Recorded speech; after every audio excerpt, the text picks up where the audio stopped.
বিসমিল্লাহির রহমানির রাহিম। আমরা এখানে সবাই উপস্থিত হয়েছি মানিকগঞ্জ রেড ক্রিসেন্ট সোসাইটির উদ্যোগে। যেহেতু রেড ক্রিসেন্টের উদ্যোগে এখানে সবাই উপস্থিত হয়েছি, প্রথমত আমাদের রেড ক্রিসেন্ট বিষয়টি সম্বন্ধে জানতে হবে। আমরা যেহেতু রেড ক্রিসেন্ট সোসাইটির একজন সদস্য, তাহলে রেড ক্রিসেন্টের কিছু মূলনীতি আছে, সেগুলো অবশ্যই আমাদের মানতে হবে। এর মধ্যে প্রথমত, যেহেতু আমরা রেড ক্রিসেন্টের সদস্য, আমাদের অবশ্যই জানতে হবে যে আসলে রেড ক্রিসেন্টটা কি। যেমন আপনি হয়তো রাস্তা দিয়ে চলতেছেন, আপনি রেড ক্রিসেন্টের সদস্য, আপনার রেড ক্রিসেন্টের একটা টি শার্ট শরীরে বা রেড ক্রিসেন্টের ব্যাজ, কেউ একজন আপনাকে জিজ্ঞাসা করতেই পারে যে আসলে রেড ক্রিসেন্টটা কি, তুমি যে এর একজন সদস্য। আসলে রেড ক্রিসেন্ট হচ্ছে একটা মানবিক সংস্থা, যেখানে দেখা যায় আপনার দুস্থ কিংবা অসহায় মানুষের পাশে দাঁড়ানো এবং তাদের দুঃখ কষ্ট লাঘব করার একটা সংস্থা। রেড ক্রিসেন্টের প্রতিষ্ঠাতাকে, এই রেড ক্রিসেন্টের প্রতিষ্ঠাতা হচ্ছে হেনরি ডোনাল্ড। 1863 সালে জেনেভায় তিনি এটি প্রথম প্রতিষ্ঠা করেন।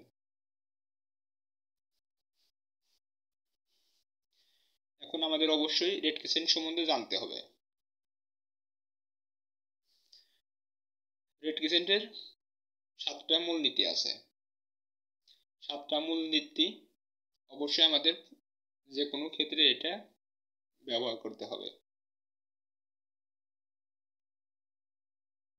তাছাড়া আমাদের একজন রেড ক্রিসেন্টের সদস্য হিসেবে আমরা যেসব কাজ করব, তার মধ্যে প্রথমত, যেমন আপনি রাস্তা দিয়ে হাঁটতেছেন, একজন অসহায় ব্যক্তি, অসুস্থ ব্যক্তি, তাকে অবশ্যই আমাদেরকে সেবা করতে হবে।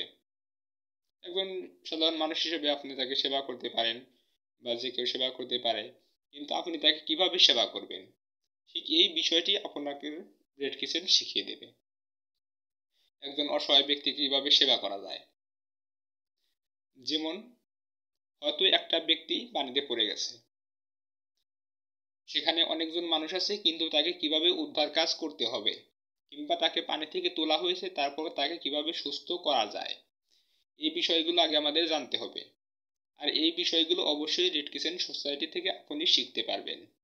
একজন মানুষ হিসেবে অন্য একজন মানুষের পাশে দাঁড়ানো, ঠিক এই বিষয়টি আপনাকে রেড ক্রিসেন্ট সোসাইটি থেকে শেখানো হবে এবং আপনাকে একটা বাস্তবিক প্রশিক্ষণ দেওয়া হবে, যার মাধ্যমে আপনার সামনে কোনো অসহায় ব্যক্তি কিংবা কোনো সাহায্য প্রার্থী ব্যক্তি যদি এরকম একটা সমস্যার সম্মুখীন হয় বা আপনি এরকম একটা অবস্থা ফেস করেন যে আপনার সাহায্য একটা ব্যক্তির প্রয়োজন এবং তাকে আপনি কিভাবে সাহায্য করতে পারেন বা তাকে কিভাবে আপনি ওই পরিস্থিতি থেকে রক্ষা করতে পারেন, ঠিক এই বিষয়টি আপনাকে রেড ক্রিসেন্ট সোসাইটি শিখিয়ে দেবে।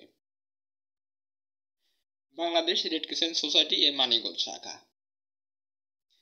এখন এটা কিভাবে কাজ করে বা কোথায় কি কাজ করে।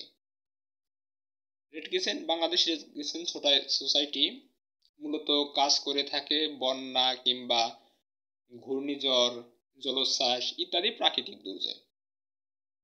যেহেতু বাংলাদেশ একটা ওইরকম উন্নয়নশীল দেশ কিংবা সম্পূর্ণ উন্নত না, এখানে অবশ্যই আমাদের সকলের এগিয়ে আসা উচিত। বিশেষ করে বাংলাদেশ প্রতি বছরই বন্যার সম্মুখীন হয় এবং অনেক মানুষের অনেক ক্ষয়ক্ষতি হয় এই বন্যার কবলে পড়ে। সেখানে বন্যায় প্রত্যেকটি মানুষের মাঝে ত্রাণ পৌঁছে দেওয়ার দায়িত্ব একজন রেড ক্রিসেন্ট সোসাইটি হিসেবে আমার, আপনার কিংবা আমাদের সবার।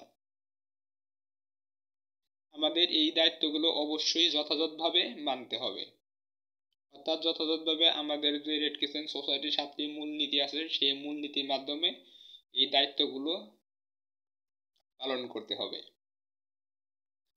একজন স্বাভাবিক মানুষ হলে আপনি এই দায়িত্বগুলো পালন করতে পারেন, কিন্তু আবার একটা কথাই, কিভাবে মানুষের মাঝে ত্রাণ পৌঁছে দেওয়া যায়, একজন অসহায়, একজন বন্যা কবলিত একজন মানুষ, তাকে আপনি ত্রাণ পৌঁছে দিবেন, কিংবা কোনো একটা মানুষের রক্তের প্রয়োজন, উপস্থিত সময় আমরা রেড ক্রিসেন্ট সোসাইটি তাদের রক্ত প্রদান করে থাকি। অর্থাৎ রেড ক্রিসেন্টের তাহলে মূল কাজ কি? এটা একটা যেহেতু মানবিক সংস্থা, আমাদের অসহায় দুস্থ মানুষের পাশে দাঁড়ানো, তাদেরকে সাহায্য করা, নিজের সর্বোচ্চ সাহায্য করা। বন্যা, ঘূর্ণিঝড়, জলোচ্ছ্বাস কিংবা যে কোনো প্রাকৃতিক দুর্যোগে মানুষের পাশে দাঁড়ানো।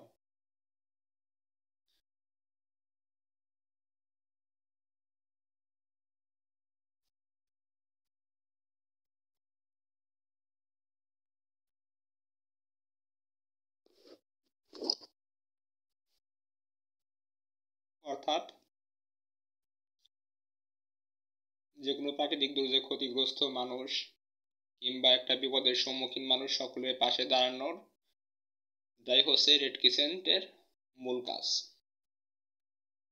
আর রেড ক্রিসেন্টের একটা বিশেষ গুরুত্বপূর্ণ দিক হচ্ছে একজন মানুষকে কিভাবে সাহায্য করা যায়, কিভাবে তার পাশে দাঁড়ানো যায়, ঠিক এই বিষয়টি রেড ক্রিসেন্ট সোসাইটি আমাদের ব্যবহারিকভাবে আমাদের এই প্রশিক্ষণটি দিয়ে থাকে।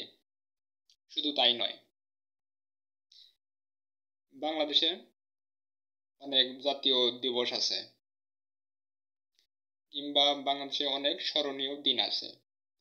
আমরা যদি এই দিনগুলোকে যথাযথভাবে পালন না করি, তাহলে আমাদের ভবিষ্যৎ প্রজন্ম এই দিনগুলোকে ভুলে যাবে।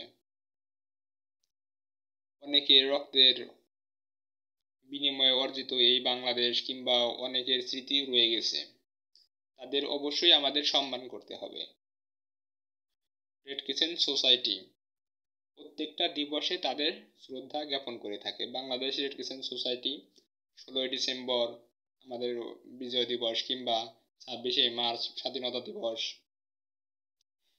কিংবা 21শে ফেব্রুয়ারি আমাদের ভাষা শহীদ দিবস, এইসব দিবসে তাদের পুষ্পস্তবক অর্পণ করে তাদেরকে শ্রদ্ধা দিয়ে থাকে এবং একটা অনুষ্ঠান পালন করে থাকে। একজন রেড ক্রিসেন্ট সোসাইটি হিসেবে আমাদের সকলের এই অনুষ্ঠানে যোগদান করতে হবে এবং এই দিনগুলোকে অবশ্যই বাস্তবায়িত করতে হবে। এবং একজন মানবিক মানুষ হিসেবে, যেহেতু রেড ক্রিসেন্ট সোসাইটি একটা মানবিক সংস্থা, এই সংস্থার আলোকে একজন মানবিক মানুষ হিসেবে নিজেকে পরিচালনা করতে হবে। ধন্যবাদ সবাইকে।